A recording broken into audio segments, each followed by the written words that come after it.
तुरंत गए पहचान श्री शिव कामदेव की माया, खोला तीजा नेत्र फिर भस्म किया रति प्रीतम को। ब्रह्मा जी बोले, हे नारद जी, अपनी अद्भुत दशा देख कर सदाशिव काम पीड़ित होकर इधर उधर देखने लगे। तब दिशाएं भी कांप गई। तब अपने बाईं तरफ पुष्प धनुष ताने काम को बैठा हुआ देख लिया, जो शिव पर दोबारा बाण छोड़ने के लिए प्रयत्न कर रहा था। उसे देखते ही रुद्रदेव क्रोध में आ गए। शिव के तेज को देखकर काम कांपने लगा और साथ में मृत्युंजय भगवान शंकर का हाथ जोड़कर ध्यान करने लगा। इधर सारे देवता अपने प्रयत्न को बेकार हुआ समझकर भय के मारे सदाशिव को प्रसन्न करने के लिए झिझकते उनके समीप गए, प्रणाम तथा स्तुति करने लगे। किंतु भगवान शंकर ने उनकी स्तुति पर ध्यान नहीं दिया। वे वैसे ही क्रोध में पूर्ण रहे। तब इतने क्रोध में तृप्त हुए कि उनके मस्तक पर तीसरा नेत्र खुल गया। सबसे बड़ी तेज अग्नि निकल पड़ी। इस अग्नि से वृक्ष पर बैठा हुआ कामदेव जलने लगा। फिर पके हुए फल की भांति वृक्ष से गिरकर भस्म हो गया।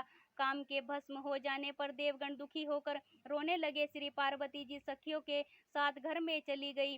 कामदेव की स्त्री रति को दुख के मारे बेहोश होकर पृथ्वी पर गिर पड़ी। फिर थोड़ी देर बाद विचारने लगी, अब मैं क्या करूं, कहाँ जाऊं? देवताओं ने मेरे साथ बहुत बुरा किया, जो मेरे पति को यहाँ भेजकर भस्म करा दिया। इसके करुण विलाप को सुनकर चराचर जीव भी दुखी होने लगे। उसके बाद इंद्र आदि देवता वहां पहुंचकर रति को धैर्य देते हुए समझाने लगे। बोले, हे देवी, यह संसार दुखों की खान है। कोई भी किसी को सुख दुख नहीं दे सकता।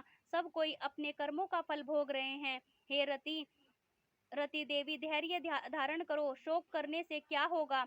अब परम धैर्य धारण करके अपने पति को थोड़ी भस्म लेकर अपने पास प्रयत्न पूर्वक रख लो। शिव कृपा से तुम्हारा पतिदेव फिर जीवित हो जाएगा और तुम्हें आकर अवश्य मिलेगा। ब्रह्मा जी बोले, हे नारद जी, इस प्रकार रति को धैर्य देकर देवता लोग भगवान शंकर के निकट पहुंचे। उन्हें प्रणाम तथा स्तुति द्वारा प्रसन्न करके बोले, हे प्रभु, यह काम कोई अपने स्वार्थ के लिए नहीं कर रहा था, वह संपूर्ण देवताओं का कार्य था।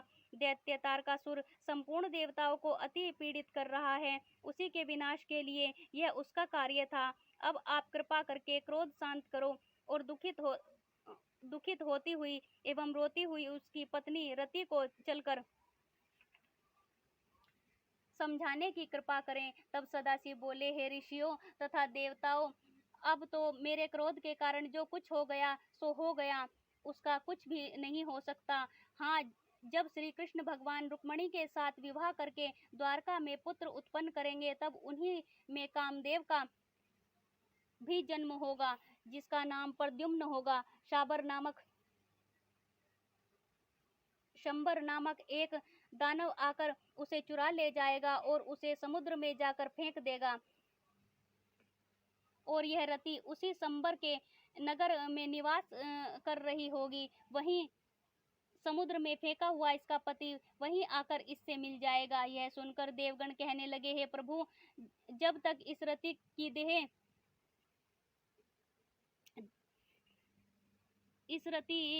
का कहीं देहांत न हो जाए, इसलिए कृपा करके इसके शरीर की तब तक आप रक्षा करते रहें और इसके पति को शीघ्र ही जीवित करके इसका दुख दूर करने की कृपा करें। सदाशिव बोले, हे देवताओं, कामदेव शीघ्र जीवित हो जाएगा, मेरा ही गण होकर आनंद करेगा। यह वृत्तांत किसी से मत कहना, मैं शीघ्र तुम्हारे दुख हर लूंगा। अब तुम अपने अपने लोकों में जाओ। यह कहकर भगवान शंकर अंतर ध्यान हो गए और देवगण भी अपने अपने लोकों में चले गए।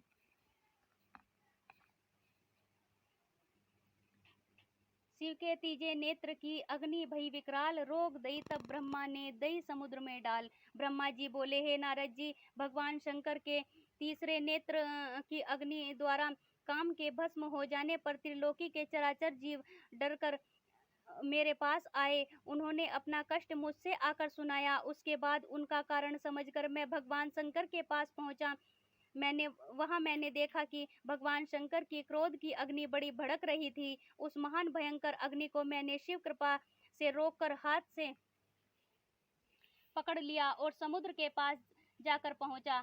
मुझे आया देखकर समुद्र पुरुष रूप धारण कर मेरे पास आया और कहने लगा, हे ब्रह्मा जी, आप किस कार्य से यहाँ पधारे हैं, मैं आपकी क्या सेवा करूं। तब ब्रह्मा जी बोले, हे सागर देव, भगवान शंकर ने अपने तीसरे नेत्र की अग्नि द्वारा कामदेव को भस्म कर दिया है।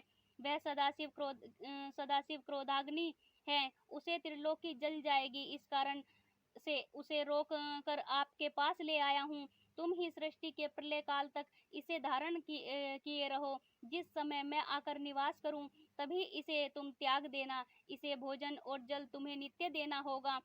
इस प्रकार ब्रह्मा जी के कहने पर समुद्र ने उसे धारण करने के लिए स्वीकार कर लिया। उसके बाद पवन के वेग के साथ बड़े बड़े शोले निकालती हुई वह शिव क्रोधाग्नि समुद्र में प्रविष्ट हो गई। तब समुद्र भी चला गया और मैं भी अंतर ध्यान होकर अपने लोक में चला गया। तब सभी चराचर जीव सुखी हुए।